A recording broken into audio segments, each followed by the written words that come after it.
নমস্কার বন্ধু, আমার অ্যাস্ট্রো কিচেন চ্যানেলে সবাইকে স্বাগতম। তো আজকে আপনাদের সঙ্গে খুব সুন্দর একটি ভিডিও শেয়ার করব। তো ভিডিওটি দেখতে হলে সম্পূর্ণ ভিডিওটা দেখবেন, স্কিপ করবেন না। তো ভিডিওতে গিয়ে পুরো সম্পূর্ণ ভিডিওটা দেখবেন, ঠিক আছে? তো জ্যোতিষশাস্ত্রে সাধারণত কিন্তু আমরা হাতে রেখা দিয়ে মানুষের চরিত্র বা মানুষের ভাগ্য কেমন হয় সেটা কিন্তু আমরা বিচার করতে পারি।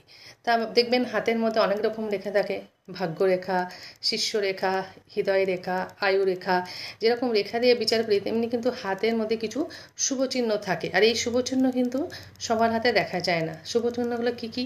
যেমন চতুষ্কোণ, ত্রিভুজ, হাতের মধ্যে এম চিহ্ন, তো এরকম ক্রস চিহ্ন বৃহস্পতিতে থাকলেই ভালো, ক্রস চিহ্ন বাকি জায়গায় থাকলে অশুভত্ব। তো এরকম যে শঙ্খ চিহ্ন, মৎস্য চিহ্ন, এই যে চিহ্নগুলো দিয়ে কিন্তু অবশ্যই একটা ভালো বিচার করা যায়। তো আজকে আলোচনা করব এম চিহ্ন। যাদের হাতে এম চিহ্ন আছে তাদের ভাগ্য কিরম, তারা কতটা সৌভাগ্যবান হয়, কতটা ভালো।